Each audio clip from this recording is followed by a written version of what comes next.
Simple story about a boy who was lost and a girl who was broken. They fought alongside a survivor, a war veteran, and a fallen knight. The panel for Star Wars Rebels Season 4 offers some great, funny, and sad moments that will only add to the hype of Star Wars Rebels Season 4, including the likes of a Season 4 trailer. Today I'm going to be giving you guys some of the biggest things that we can look forward to in the next season this fall, and a breakdown of that trailer. I led them into battle against an evil so terrible it tried to black out the stars. Looking at the trailer, one thing that a person would notice is the tone that Hera speaks. She seems as though she is telling a story, and she describes Ezra, Sabine, and Zeb as though she isn't with them anymore. Now, this doesn't mean I'm saying that they're going to die. This could easily mean they went their separate ways towards the end of the season, which, by the way, thanks to the Rebels panel, will be the final season of the show. Now, Hera continues in the trailer describing how she led them into battle against Grand Admiral Thrawn in a huge battle that quote-unquote blacked out the stars. Then she goes on to say how they all fought for each other and the ones that couldn't. Then she ends the line saying that they never imagined that it would have ended like this. And it didn't seem as though she meant that in a light-hearted fashion. It seems she meant it in a way that ended in death and destruction, to put it lightly. We then see a shot of Sabine and Ezra riding a wolf creature, and if you look closely, you may notice that Sabine is unconscious, and it's clear that Ezra is rushing on this wolf creature to get her to help. Now, obviously, the wolf creature is done in honor of Rebels creator and director Dave Filoni, who is heavily infatuated with the wolf, seen with things like the clone trooper wolf we've seen in Clone Wars and in his continuation in the story of Rebels, which, by the way, they could be appearing again in Season 4 one more time. We then cut to a shot of the ghost ship being chased by two TIE defenders, which made their debut in the previous season thanks to Grand Admiral Thrawn. We then see Sabine and Ezra skydiving at what seems to be the same location that we saw the ghost flying around, just in the clouds or the smoke of the previous shot. Next, we see a quick encounter between Ezra and a TIE fighter pilot. This may be on Adalon based on the structures that you can see in the background, which means they are probably headed back to retrieve something from the base or make contact with the Bendu again. But it also seems that the Empire has established a base here now as well, because those crates carry the Imperial insignia, and they wouldn't bring those there unless they were planning to stay there for a good while.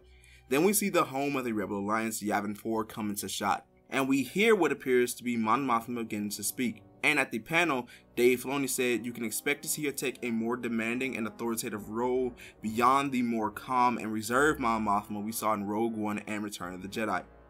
At this time, we see Sabine and Ezra along with other Mandalorians rising from Ravine, and you can see that she does have the Darksaber, so it seems she has rallied other Mandalorians to her cause. Now, these Mandalorians are wearing the Imperial garbs, so she more than likely pulled them from Imperial troops. We then cut to them fighting the Empire and a Mandalorian flying from the explosion, and this person will be revealed to be Bo-Katan later in the trailer. We then see the U-Wing, but this one sports a much different decal design than the one we saw in Rogue One, and is flying towards an Imperial light frigate, destroying it and a satellite later. And once again, if you saw the Rebels Season 4 panel, you'll know that Saw Gerrera will be returning in Season 4, along with a member of his Rebel cells, Tutus. This pair do own a Y-Wing, so more than likely they were the ones piloting it. We then cut to a set of hover tanks that also appeared in Rogue One, and the Twi'lek is saying that it's more than likely not Hera, but if it is, she is in disguise more than likely, and these troops are running as well, so something serious is happening. Next, we see Saw, who is looking much closer to how he looks in Rogue One towards his final moments. We then see a bunch of troopers accompanied by Chopper if you look closely. They're all flying towards some sort of station. Next, we see the reveal of Bo-Katan, who is rumored to be returning in Season 3, but rather it'll be Season 4.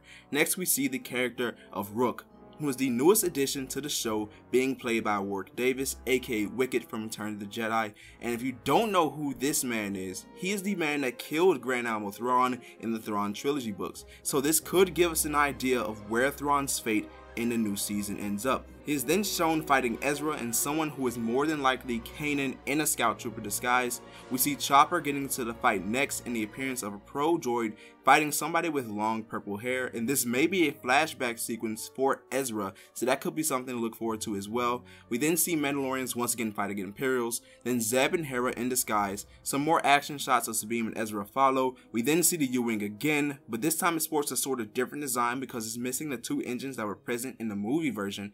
It seems that Hera is piloting this one. Next, we see #HotCallus in full rebel gear as he prepares to officially join the fight against the Empire. We then see very quickly Saul clothesline a poor stormtrooper, Kanan then taking on some troopers himself. Then we see Kanan interacting with the wolf creature from earlier, so they must have some kind of connection to the Force. Next we see Rook fighting Ezra and Kanan, who are both still in their stormtrooper disguises, followed by Ezra fighting TIE Fighter pilots again at the old rebel base.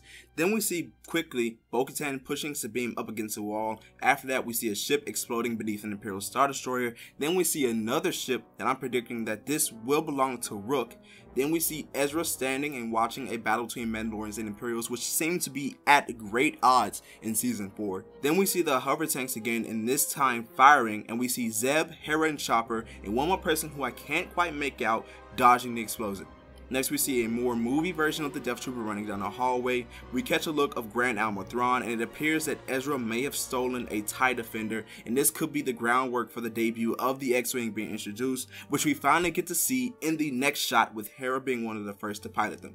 We then see a crashing U-Wing followed by Bo-Katan wielding the Darksaber instead of Sabine, so this means that Sabine may find her to be more suitable for the weapon. Then it closes with the classic line, "May the Force be with you," delivered by Hera herself. So that was the incredible Season 4 trailer for Star Wars Rebels. I have broken it down for you, giving you guys the best information I can. If there's anything that you point out, feel free to tell me in the comment section below. Also, if you like this video, be sure to press the like button and share it with your friends to get them in on the conversation as well. If you're new to Marauders Guild, be sure to subscribe and ring the bell to be notified of whenever we upload. I hope you all consider making this your new home for Star Wars. Until the next time, may the Force of others be with you.